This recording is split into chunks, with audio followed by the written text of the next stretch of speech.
L'araignée est un être bien singulier.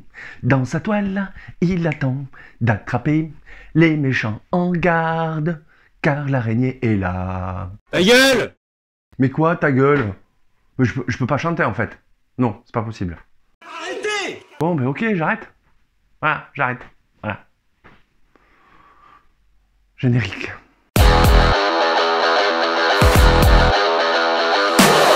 Bonjour et bienvenue dans le Comics de Fred, je suis ravi de vous retrouver pour cette nouvelle vidéo. Et donc vous l'aurez compris, on va parler de Spider-Man Bleu, ou Spider-Man Blue, scénarisé par Jeff Lubb et dessiné par Tim Sale, le tout édité chez Panini Comics. Allez, installe-toi bien, je te raconte de quoi ça parle. Dépêchons-nous, je n'ai que quelques heures. Peter Parker est marié à Mary Jane Watson et il est le plus heureux du monde. Mais le douloureux souvenir de son premier amour, Gwen Stacy, demeure encore. À l'occasion de la Saint-Valentin, Peter se remémore le combat dantesque qu'il a mené contre le bouffon vert et qui a coûté malheureusement la vie de sa bien-aimée, à savoir Gwen Stacy. Avant de parler du scénario, on va faire un bref retour en arrière. Dans l'édition de Daredevil jaune, le jaune se référait à la couleur du premier costume qu'arborait le diable de Hell's Kitchen, et cette couleur-là rendait hommage au père de Matt Murdock. Ici, le bleu, il fait plutôt référence à l'état d'esprit dans lequel se trouve Spider-Man en cette période de Saint-Valentin. Dans ce récit, Jeff Lubb nous présente un Peter Parker nostalgique, qui, par le biais d'un magnétophone, se remémore sa relation avec Gwen. Peter, il a un sérieux coup de blues suite à la disparition tragique de son premier amour. Il faut dire que la mort de Gwen fut un sacré événement dans l'histoire des comics, même dans l'ensemble des aventures de l'araignée. Ça a été un fait marquant.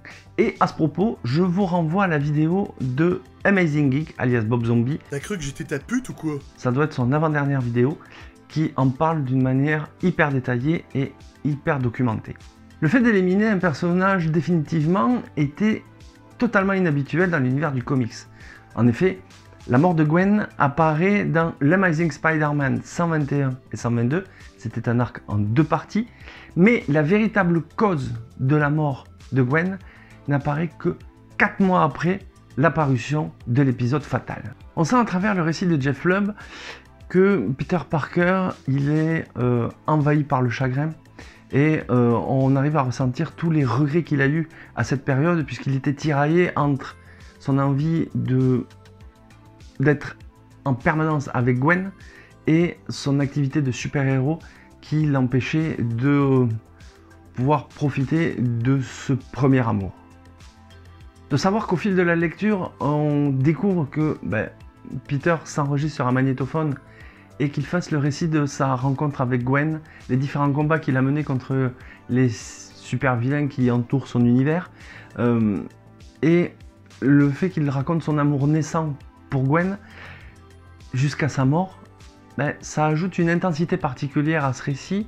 Et en tant que lecteur, j'ai trouvé, en tout cas moi c'est ce que ça a produit chez moi, c'est que ça m'a touché, parce que on a pu découvrir certaines failles de Peter, et on a pu mesurer l'importance des regrets qu'il avait eu à ne pas profiter autant qu'il aurait voulu de Gwen. Concernant les dessins, on va s'attarder un petit peu sur la couverture. Cette édition-là, elle est juste magnifique, puisque tout ce qui est sur la première de couverture, le dos, ici, et la quatrième de couverture, là, tout est en relief. C'est une magnifique édition réalisée par Panini Comics. C'est un régal. J'avais présenté déjà le Daredevil jaune. Il me tarde, moi, qu'il sorte le Hulk gris pour voir ce que ça va donner. Mais cette édition-là, sur Spider-Man, moi qui adore aussi ce super-héros de l'univers Marvel, j'ai pas été déçu. Les dessins de Tim Sale, ils sont juste magnifiques. Superbe mise en page. Voilà, c'est un régal pour les yeux. Voilà, on a de superbes planches qui rendent hommage au travail de ce regretté Tim Sale. Les planches sont magnifiques. Ça nous donne un visuel absolument grandiose quand on voit la tête du bouffon vert. La composition des planches, bah, ça pète, mais c'est juste extra. La mise en couleur, elle est topissime. J'aimerais vous retrouver une double page qui est juste hallucinante. C'est bien divisé en chapitres. C'est très années 70 dans la manière du dessin.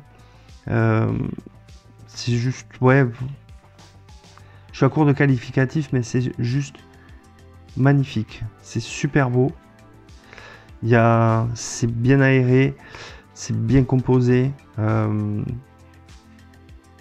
C'est une merveille. Quand on voit le regard de Mary Jane, waouh, ça claque.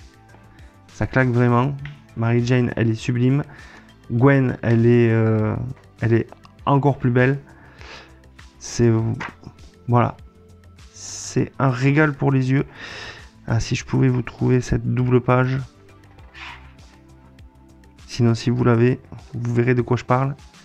Mais c'est le travail de Tim Sale sur ces ouvrages.